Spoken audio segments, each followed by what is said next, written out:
because man's task is to make the earth after the model of heaven. Thy will be done on earth as it is in heaven. Man's project is to heavenize the earth. Man is made to transform the world from glory to glory, to take hold of it and break it down and remake it after the image of heaven.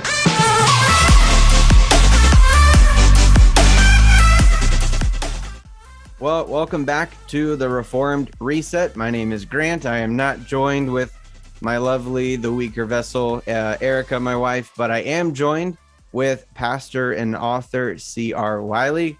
Welcome to the show. Hi, Grant. I'm really glad to be with you. Thank you. You guys, if you know, go to the website, takeholdstudios.com, subscribe to the YouTube channel. I'll have a little reminder right here for you. And if you're in podcast world, subscribe there. Leave us a 5-star review, especially because we have such wonderful guests with us. Even if you don't like what we talk about, just be nice and leave a good review. Yeah, like us on social media. Share this with someone who you think might really like it. And especially if they're a Lord of the Rings fan, then you really want to share this episode with them. All right. So anyway, I want to establish just at the front, Chris, Pastor Wiley, how do I want to be respectful here? How to refer to you throughout the interview? Oh yeah, just call me Chris. Yeah. Okay, that's fantastic. Fine. All right. Well, to kick us off, Chris, do you mind giving us a little bit of background for those who may not be familiar with your work, your ministry, and the various things that you do? Sure. Yeah, I'm a pastor. I serve a church in the other Portland area. So you're in, Maine. So yeah. There's, Portland, Maine, but this is the one on the other side of the country, Portland, Oregon. And the church I serve is in Vancouver, which is just across the Columbia River. So I went from, New England, where I had been for like 30 plus years, where everybody wore LL Bean. And now I'm out in the land of Columbia, where everybody wears Columbia outerwear. Anyway, I still have all my LL Bean stuff and proudly display it. That's right. Anyway, so I live here in the Battleground area, which is a town just a couple of towns north of Vancouver. And I live here with my wife. We have 3 grown children, 2 sons. We're both married. The oldest son lives in the Nashville area, and he's got a little girl. And my second son and his wife live in the Hartford, Connecticut area. And my daughter-in-law, Mary, is overdue. So I'm expecting another granddaughter any moment. You could get the text right now. Yeah, I could. So your audience will be the first to know if I get that. And then my daughter is in college and she's engaged, and she's going to be graduating this year. She's in Western Pennsylvania at Grove City College. So that's my family. And we still have, a home and property back in Connecticut. So I'm kind of a jet setter. I go back and forth between the coasts, between our homes. I've written some books, and that's how most people know about me. And I've written for a number of magazines. And let me see. I've been a real estate investor and a professor of philosophy, and I'm one of the hosts of the Theology Pugcast. So that gives folks a little sense of who I am and what I've done. Awesome. Yeah. So the Pugcast is probably where I became at least most familiar with you and your work. And then, of course, just following the content that Canon Press puts out. You're on Cross Politic at times. And so that's how I became, more familiar with you, your ministry, and your work. The Pugcast is great, guys. The Theology Pugcast. Go subscribe to their YouTube channel and check them out. Dr. Glenshine, Dr. Price, and C.R. Wiley here just do a fantastic job. And it's always, you never know what's going to come. They rotate between topics, and I've never listened to an episode and wasn't just thoroughly enriched intellectually, culturally, and in my thinking. And so it's very, very good. Go ahead. Go ahead. To hear it. I'm glad to hear you think that. That's great. Yeah, it's wonderful. Several friends I've shared it with, and they all enjoy it stuff. Although it is a podcast, guys, where you may not be able to do like a secondary task at the same time. And it's I don't know, there's some podcasts I can't do that with. It has to be, running is okay. Running takes very little thinking, and it allows me to just, stay tracking with what you guys are talking about. Right. But it's deep and very helpful. So if you're doing any other task, you might miss a lot in just a couple minutes time. So anyway, good stuff. So I have displayed beautifully here. I'll grab it off and probably read a quote here as one of my questions. But In the House of Tom Bombadil is a new book that Canon Press has put out that you've written. Now, the character Tom Bombadil, I wasn't actually that familiar when you started talking about that you were going to write this book, because to my shame, I have not read through the books. Now, I have somewhat of a legitimate excuse, I think. Part of it is because my mom has read these to me as a kid, and I just forgot. But then when the movies started coming out, this little anecdotal, she latched on, and the whole house became Lord of the Rings. And I'm going to share this episode with my mom. So Mom, hi. But it was, so every Christmas when those movies were coming out, we went as a family on Christmas Day and went and saw, those 3 years in a row, I believe, that they came out. We went and saw the movies. And then we watched them again. An extended version came out, and we watched those as a family. So I think just watching all that, maybe I wasn't jumping on, reading the book. But anyway, I thought, who's Tom Bombadil? So I was really intrigued. But for you and your life through growing up in college, when were you first introduced to Lord of the Rings or started to really love this work of Tolkien? Well, it goes a long way back. I think maybe I was 10 years old, maybe 11 years old. Oh, wow.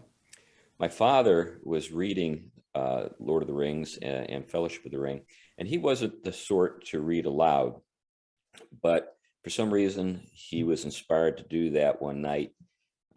He was working for Washington University in St. Louis. He was junior faculty there, and so we were in a little apartment out in Olivet, and he just began reading about that episode in which Merry and Pippin are by that well in the mines of Moria. Do you remember the scene? So they're sitting by the well, and they wonder how deep it is. And I think it's Pippin. Maybe it was Merry, but I'm pretty sure it was Pippin, because Pippin always does the dumb thing. Pippin picked up a rock and dropped it to see, if they could figure out how deep that thing was. And turns out that when the stone hits bottom, it awakens something that proves to be a real problem later on. Right. Balrog. But the experience of listening to that story being read awakened something in me that was good, and that was a real sense that this is a great story, and I want to hear more. Yeah. And so a few years later, I remember that the author's name was Tolkien, and I was in, I think, maybe junior high in the library, and I found The Hobbit. So I read that, and then I was taken with that, and then went on to read the trilogy. And then in 1977, when the Silmarillion came out, I actually bought that. I was maybe only 15, 16 years old at the time, and it was too much for me, but I read it anyway. And so ever since then, that's been my measure for a good story, which means that I don't find much satisfying to read because there's not much out there that matches as that. Now there's some great stuff out there, but obviously Tolkien is a masterful storyteller, and his imaginative world is just unparalleled. So anyway, that was my introduction. That's awesome. I felt the guilt of, I have not read these, and recently with a lot of other school and work and whatever, trying to make sure that I balance my reading, what I read. But I started to read through The Two Towers. I can't remember why I picked that up and felt like I wanted to jump into that. And how people always say the book's better than the movie, which is true, 100%, especially with Lord of the Rings. Those movies are fantastic, but you read the book, and I had found that reading or watching the movies so many times actually made me love the book even more. Well, I'm glad to know it. I felt like reading the book was the extended version, like the true extended version. Gotcha. Because there's so much more. There's so much more detail. Right. The hobbits with Treebeard. There's all these details. You really get into the little area they nestle in there. Anyway, there was just so much more. I thought this was great. And anyway, so I encourage anyone out there who have not read the books, do so, especially if you like the movies, because you'll like the books even more. Well, I'm glad to hear it. Great. Yeah, it's just really good. And I was raised on Chronicles of Narnia as well, but it's a different type, because Tolkien created an entire different world, whereas Lewis sort of went between both here and there. Yeah, I think that's right. And I also think that Lewis was a much more sort of fly by the seat of your pants kind of writer, kind of making it up as he goes along. Whereas I get the sense that with Tolkien, there were maybe 30 drafts of every page, just in terms of thinking about it, making sure everything connects and so forth. Yeah, it's impressive. All right, so let me grab, I'm not sure if I'm going to need to read the quote here or not to make sure I ask the right question, but so around page 24, that's what I have marked in my notes here. You contrast Tom Bombadil, and feel free to reveal or withhold, because I want people to buy the book. I want them to want to come and buy this and read it, because it really is a fantastic book. But you contrast Bombadil with Saruman, and this difference between dominion and domination. Now, I think with the last couple of years and the way that our various governments have responded, really probably shows this difference in thinking. Where are we machines made up of parts, or are we something more? Could you talk a little bit more to that? Yeah, I think that people who wonder about Bombadil's purpose in the story note that he doesn't seem to advance the narrative along in the sense that helping the hobbits get to their goal. Mm-hmm. It's more like a detour. They find themselves in the old forest, and people aren't really sure how this kind of relates to the larger story. And that's what you see with Peter Jackson. He leaves Bombadil out in the movie, which I'm fine with. I'm glad he did, so I don't have to address how he treated the That's character true, or huh? whatever. Yeah. But in terms of how he functions in the story, Tolkien said he had a function, and consequently, we need to think about how that function is, how it works. So, as I thought about what we see with Tom, we see a character who is remarkably powerful. Mm-hmm. Perhaps the most powerful character in Middle Earth, maybe Right. only exceeded in power by Saruman himself. And then we also see kind of his jocular, sort of jovial, sort of outlook, Mm-hmm. and he appears to be ridiculous in many respects. Yeah. So we have this set of contradictions in his person. But if you think about him in relationship to the wicked characters in the story, and clearly Bombadil's a good character. He saves the hobbits twice. Right. He's remarkably different, even though he's so powerful.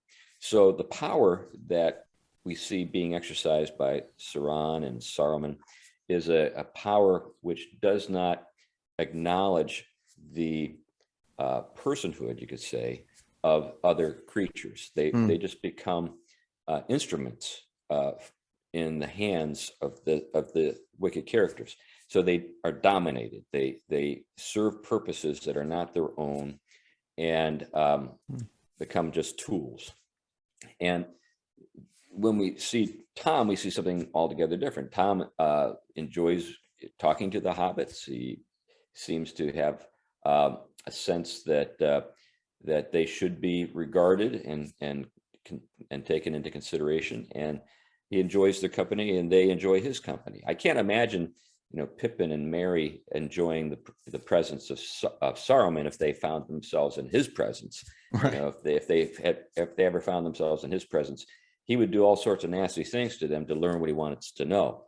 But with Tom knows a great deal and is willing to share what he knows without any sense that the hobbits have to do what he wants.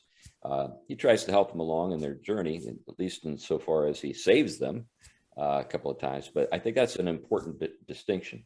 So Tom does exercise dominion. He saves the hobbits twice. He exercises his power and authority to do that. At the same time, he's not controlling, not manipulative, and consequently, I think he is a picture of dominion when it's exercised by someone who's good, in contrast to the kind of fallen dominion that we see exercised by powerful characters when they're wicked.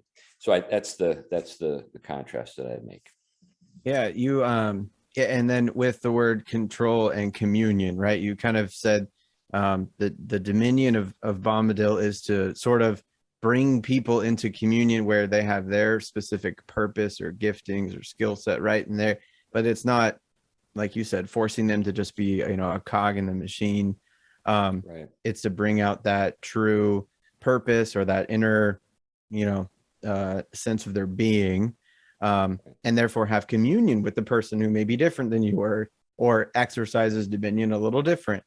Yeah, it was great to see, how he had this control over the trees, and then we'll get into Goldberry in a second, but he does this without any kind of evil or yeah, you could say that he calls Old Man Willow back to his nature. Yeah, so, that's good. When you think about what Old Man Willow is doing, is he's trying to eat some hobbits. Yeah, he's consuming them. Yeah. And when Bombadil delivers the hobbits, he tells the Old Man Willow to go back to doing what trees do. Dig deep, eat earth, drink water, do things that trees do. Don't be unnatural here. And I'm reading a little bit into it. I don't think I'm reading too much into it. I think that's really what's going on. And some of the things that I say as I reflect upon the story have to do with what I know to be the case, and that is that the Inklings, all of them, were really the product of the kind of the old Western outlook. Western being not the American West, but Western civilization. Yes. And so they were very aware of all of the great debates and controversies and disagreements in the history of Western thought. So when you read Lewis or Charles Williams or Tolkien, it's not reading. It's really hard to read things into them, that aren't actually present in their works. If you have a sort of an appreciation of the grand sweep of Western thought, right? When you do, you can see all kinds of things going on. It's pretty obvious what they're up to if you know what they're up for. What would be the two? Just to kind of put a label on it, I guess. I imagine the Saruman, and I always want to say Sauron. You say it a little differently. I don't know if there's a correct way to say it. Okay. Maybe if you can go back and listen to Tolkien say those names. But that would be what naturalistic philosophy, and then Tolkien really is sort of presenting a theistic, or however you want to Trinitarian theistic idea of the world, where you say in the book, human beings are more than the sum of their parts. Then we're not just human beings because we have 10 fingers and 2 legs and whatever, right? There's something deeper there, and that's anyway, it comes out in the book. It's really, really good. So the next kind of big sweep of showing Bombadil's dominion is his relationship with Goldberry. Now you explain really well, and this was a lot of new information for me. about water spirits and you know the folklore tied up in there, and so you can share as much as you want or not with that. But you point out that the romance between them is sort of this cat and mouse game being played, which is very normal, maybe more in the past now. And I think you pulled a lot of this out of the poems, if I'm not mistaken, of Tolkien, The Adventures of Tom Bombadil, about how he met her and that sort of thing. And then you say, and this just struck me, you said our ancestors played in pools too deep for us. And I was like, wow, that's really good. What did you mean by that? Could you? Well, they had insight into the natures of men and women that we are trying to deny. Mm-hmm. So there are certain characteristics to the feminine outlook and certain characteristics to the masculine outlook that are beautiful, and each sex can and should admire the other. In other words, this is not like a competition. Right. What we ought to be thinking about is how each sex is really taken with the other. There's a sense in which there is something that each sex lacks that the other possesses and longs for. This is ancient stuff. I mean, our ancestors understood all this, but there's also, the dynamic of kind of how the sexes pursue their interest romantically. Mm-hmm. So, I have 3 kids. It was a lot easier for me to coach my boys because I'm on the same side of the divide, right? Right. So, okay, this is how girls tend to think. This is how you pursue a girl, those sorts of things. And girls want to be pursued, but in the right way, not in the creepy stalking way, right. not in the controlling way. Those are all the ways it can go wrong. Right. But a girl, generally speaking, is taken with, the attention that she receives from a man, and is wooed and responds. But there's also a kind of the fun of playing hard to get, mm-hmm. All the stuff. How much does he really want me, and right. all that kind of thing.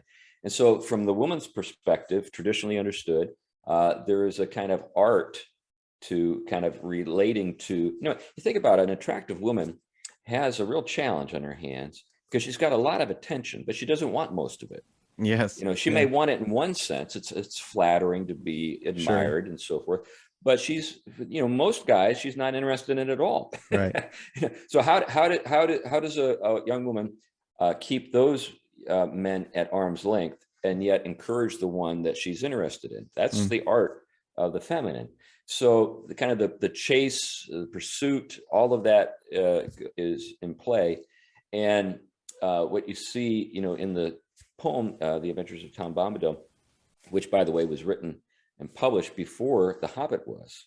Oh, wow. Years before The Lord of the Rings was published. So Tom had invented this character, Tom Bombadil and Goldberry and Old Man Willow and the Barrow Wight, all of them before The Lord of the Rings was written. And so they're inserted into the story almost whole.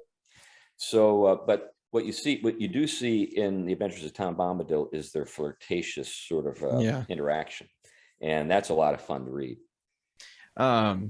Just the one, you just mentioned a few, and I was already looking on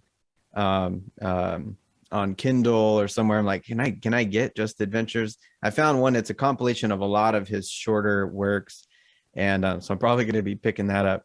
I want to read it to my kids. I've never read it. I want to read it to them. But one thing that you ended up kind of fleshing out of this relationship was, again, the dominion, the proper dominion, shown in how Bombadil does win her, right? She grabs his beard in the water and pulls him down, like, come on. He's like, I ain't going where you're going. and then they sort of, play back and forth, but then he ends up winning her. I think it even says he caught her, right? He catches her. Oh, yeah. And brings her into the house, which of course just, causes so many to shriek, right? I can't believe he would oppress her this way. Well, I think that she was combing her hair by the water side there with the full intent of being caught. Right. Yeah, of course. That's my take on it. But that's how the game works between men and women. Hmm. There is a thrill to being caught, and there is a thrill to catching. And in that game, the woman also catches the man, even though he caught her. You get what I'm getting at? Yes. Yeah. Basically, this is why the waters are much deeper than these, sort of androgynous, Yep. interchangeable people today that Hmm. may call themselves male and female if they let you, Yeah. If it's if that. they want to be called that. Right. Miss, there are marvelous depths that our ancestors were comfortable swimming in, that we don't even want to go in the pool. We're afraid that we're going to drown. Yeah. And even the cheapening, or the, dare I say, watering down of the relationship too, with Tinder or other things where Right. relationships are cheap, sex is cheap, none of Yeah. it really has a depth to it. So it's all, they barely skim the top Right. and miss out on that deeper purpose that God, the creator, has for it all. Yeah. I'll probably come back to that with some questions later. So part of what you developed as far as the Dominion thing was that, again, with Old Tree Willow, if I'm saying that correctly. Yeah, Old Man Willow. Yep. Old Man Willow, not Old Tree Willow. Yep. You said that he kind of said, go back to your nature. And what it seems like, I think you drew this out in the book a little bit, is that's the same thing he did with Goldberry. He go ahead if you want to. Oh yeah, sure. Well, I get into the folklore of water spirits a little bit. Yeah. And it's a very ambiguous body of folklore. Almost all the water spirits, in some sense, are dangerous. Can even kill you. So traditionally in Western Europe and even Eastern Europe, water spirits, when it comes to small bodies of water, are feminine character. You think about the Lady in the Lake and this, story of King Arthur and all that. So there are lots and lots of names and that are out there, and sort of stories behind the names that we have in the folklore. So Goldberry is a water spirit, or a water fae.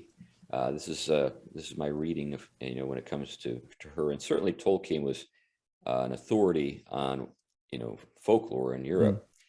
And as I was doing some research on that folklore, I came across something from the Finnish people, kind of a ethnic minority in the former Soviet Union that's tied into Finland, and they actually have a water spirit that very much resembled Goldberry. And I know that Tolkien was an authority on Finnish folklore and the Finnish national epic. So this is not a huge stretch to assume that he was aware of this particular spirit.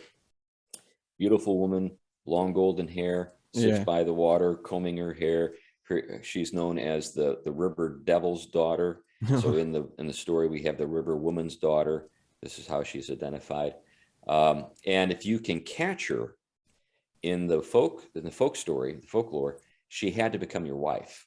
And then we see Tom do that very thing. He catches her and she becomes his wife. Right. So there were just too many coincidences here for me to say, there's no connection. So I can't go into, Tolkien's writings and identify some place where he makes this connection explicitly, but it's if nothing else, it's a marvelous coincidence. Yeah. And what you see, what you explained Bombadil do is he brings her in, and it's not, again, he's almost bringing her back to her nature, something that was latent. Yeah. Let me just sort of play that out a little bit. Okay. So one of the things that we see in the history of the West is, of course, we have all of these people in these different tribal communities throughout Europe who have their own stories and languages and so forth before the coming of Christianity.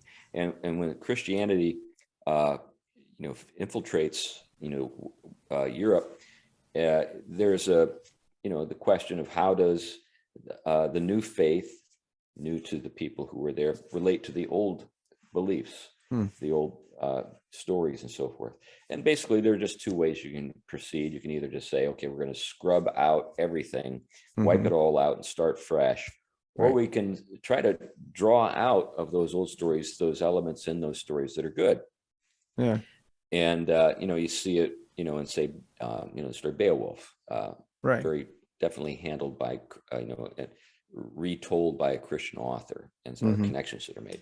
So I think that both Lewis and Tolkien were very good at this art, being able to take the pagan folklore and draw out of it those things which are worthwhile and can be redeemed. And consequently, we can have characters like Goldberry and Mr. Tumnus, Right. in Christian literature that are, endearing and wholesome and good. Right. But there were things that were present in the original material that are being drawn to the surface or drawn out by a really artful storyteller. Yeah, it's great. And what I kind of saw, I can't remember if you had said this explicitly or not, but it's, you see Bombadil in a sense taking dominion of Goldberry, but that doesn't mean forced labor and domination. It means setting her free into that domesticity, the homemaking, that home economy thing that God has intended for true dominion making, and for his glory and our good and good of culture and all that sort of thing, which and you see both of them all joyous and jovial, like you said, and she's out, whether she caused the rain or not, she's doing laundry and all this stuff and just happy, and then they get the house all set. It's just you're like, wow, this is wonderful. And a happy home is something that should be achieved or sought after. And so I like that pulling out, my kids just listened to the audiobook of Fellowship of the Ring as they're going to bed over the last month or so. They got through it. And my son, I think they all were, but they were just singing the Tom Bombadil stuff around the house. Oh, great. I'm glad to hear it. They loved it. And it was they just thought it was so goofy, but they loved it, Yeah. Now I listened to an interview with a narrator. I can't remember his name, but I think he's the narrator that, you get for the Lord of the Rings when you order it through Audible. And he said that his favorite character in the whole story was Tom Bombadil. Wow. That's awesome. Really cool. So on more of a broader scale question, not so much particularly about the story, but this sort of fiction, I confessed I just saw the movies as I was in high school, and then I'm just barely reading it. But you've pointed how these guys, Tolkien, Lewis, have kind of those old debates in mind. There's a lot of settled philosophy that seems to be forgotten nowadays. What emphasis do you think reading fiction like this? I mean, you pulled out a whole lot of connections from relatively a character that doesn't play a huge part, or at least in volume, and pulled out quite a bit of stuff that's very practical. So what emphasis do you think fiction like this should or could play just in regular people's lives if they were to dig in? Well, I think there are things that are happening that people can appreciate without knowing, the debates or, all about the debates. Nevertheless, I do think that if you know about the debates, you spot things that would be, help. At least they would help you to sort of say, okay, I can see what he's up to. So, like an example in the history of Western civilization is concerns the nature of knowledge and how it relates to wisdom.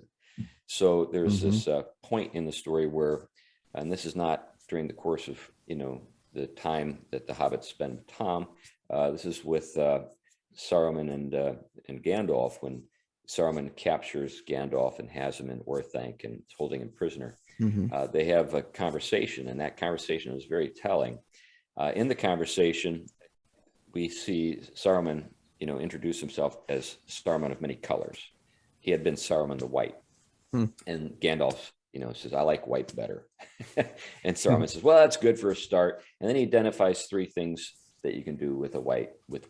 He says, with the white page, you can write on it. White cloth, you can dye it.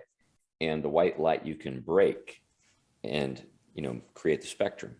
And then Gandalf says, in which case it's no longer white, saying that, you've lost the thing by breaking the thing. And then he says, he who breaks a thing to understand what it is departed from the path of wisdom. Now, that's huge in the history of Western thought, because there traditionally had been an understanding that the world had been ordered in such a way so as to make us wise. So there's a kind of final product, you could say. Christians, of course, would say that the world, as we can observe it, is something that proceeded from the hand of God. By his word it came into being. But even philosophers in antiquity who weren't Christian believed that the world had a wisdom that kind of ran through it. The Logos is that ordering principle of reality. I'm not speaking about Christ, the Logos, but just the word Logos is something that Greek philosophers were familiar with, and it was more or less assumed that the world is an ordered place that can be apprehended, understood, and appreciated by the exercise of reason. And so consequently, it's a reasonable place. And when you study it, it makes you wise. So that's the ancient understanding. The modern understanding is that, no, the world that we see around us doesn't necessarily communicate to us. It's just there. And if we want to be wise, we need to master it and control it and make it do what we want. So breaking it is the way that you can go about, in other words, taking it apart, understanding its constituent parts, how they work together, and so forth. And when you've accomplished that, then you can create, various forms of technology that allow you to control natural forces. That's the modern scientific approach. But these two schools of thought have been, at odds with each other for hundreds of years now. And currently, the scientific approach, the approach I just described, is the one that pretty much controls the heights in culture. People don't, sit around contemplating the creation in order to be wise, in the sense that they're thinking God's thoughts after him. That's an old way of kind of thinking about things. So when Gandalf says, he who breaks a thing in order to understand it is departed from the path of wisdom, he's actually advocating the older view, and Saruman is advocating the newer view. And I even think that when Tolkien, has Saruman describe the breaking of the light, I think that he's referring to, in a very subtle way, Newton's experiments with optics, because this is exactly what Newton did. He took the light, made a prism, and broke it, and showed you that light was all of these different things, the various colors of the spectrum.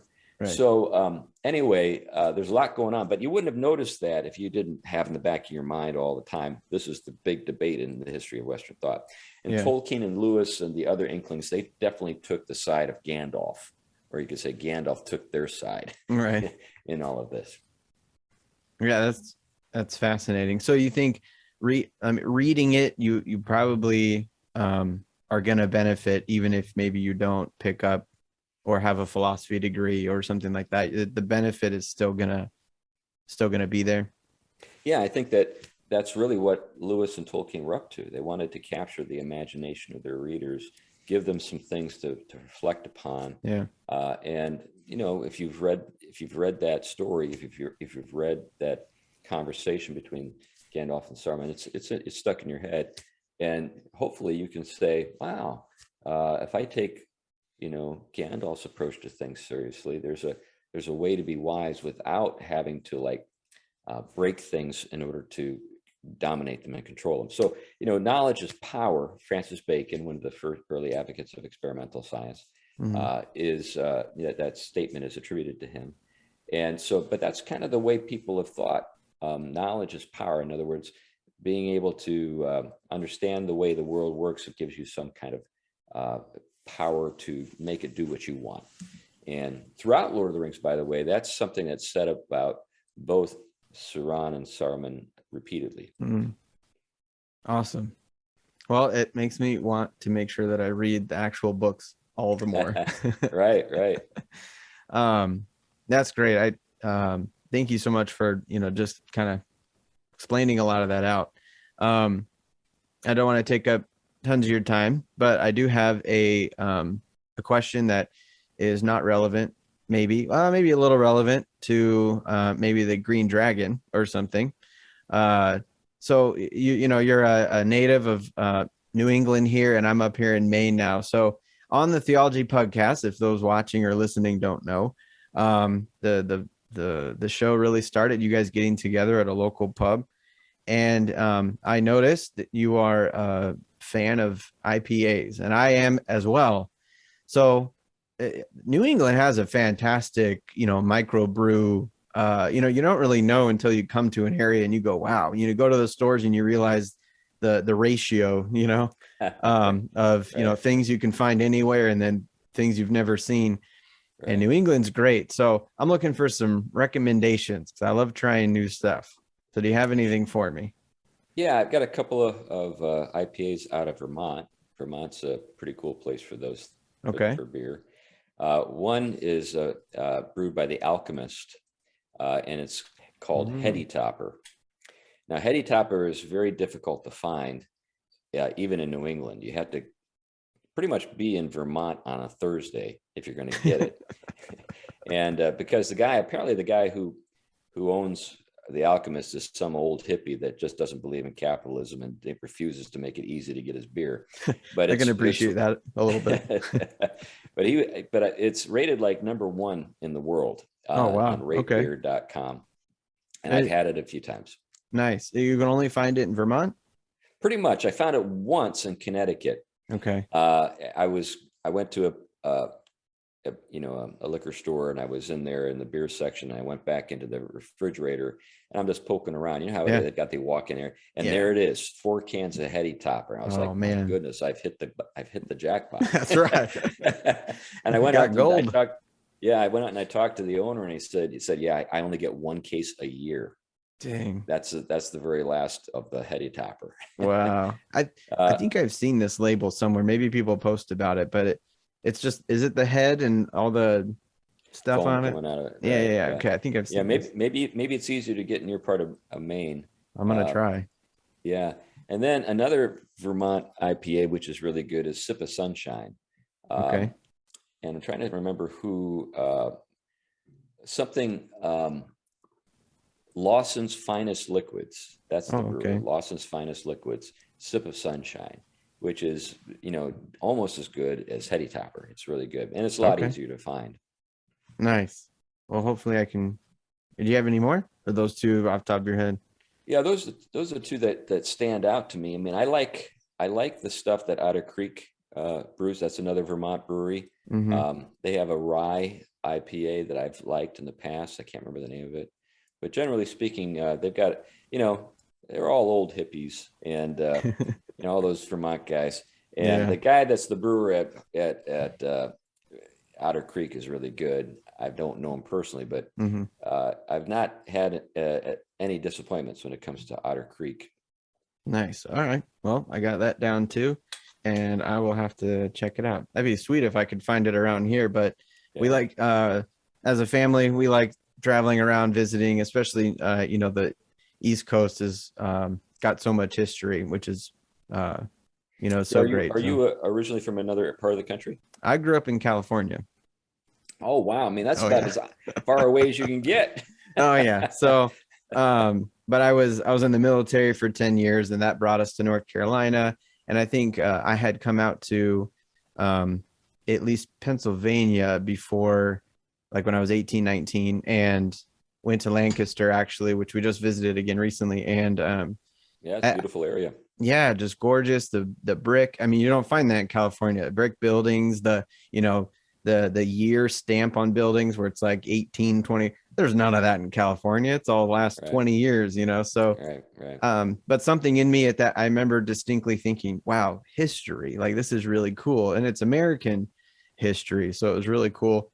we love the East Coast, and just, Yeah, now you're up there in Maniac Land. That's right. Yeah, Maniacs. That's kind of New England's rednecks. It's great. Yeah, no, we're having a good time here in Central Maine. Great. So Great. it's good stuff. Yeah, I like Maine a lot. It's beautiful. New England in general, the fall is ridiculous, just gorgeous. Right. So do you have I have on here new projects? Do you have anything you want to plug, or we've talked about the podcast, get people listening over there. Anything else you want to plug, new projects or anything? Well, I'm working on a few. The second book of my young adult series has been turned into the publisher, and hopefully it'll be green lighted for publication. I've not heard anything one way or the other yet. Then I'm working on a children's picture book. I'm an artist. So I've been working on that for a little while. Picture books take a while because you got to draw everything. So there's that. And then I'm working on another nonfiction book, and I'm not quite ready to talk too much about it because it's still very much in the early phases of development. But it's not going to be another book on households per se. It'll be more cultural apologetics and stuff like that. Well, that sounds exciting. That got me intrigued. We have the young adult fiction one. I want to say that's the Purloin Boy, correct? Yeah, that's the first book in the series, and the second book is called The Fey Brand. And that's at the publisher. Hopefully they're good and they'll move ahead with it. Otherwise, they might kick it back to me with some requests for changes. So we'll see how it goes. Where can people find the Purloin Boy? Well, on Amazon or Canon Press. Canon is they've got a division for children called Cannonball Books. Yep. And it was published with Cannonball Books. Okay, awesome. And the Theology Pugcast, guys, go check it out. And then in the house of Tom Bombadil, go buy this. It's Canon Press. I don't know if they're still doing the bundle thing. I was gifted the Dominion bundle for Christmas, and so I was so excited. I know they sold out right away, and so I was waiting and finally got it. But fantastic stuff. Well, anyway, guys, that's it. Chris, thank you so much for your time. I really appreciate it. Everybody, until next time, take hold and reorder creation by first reforming your home. This has been the Reformed Reset. But on the basis of grace and on the finished work of Jesus Christ, the project is back and forth, and the destiny of a new transformed world is assured.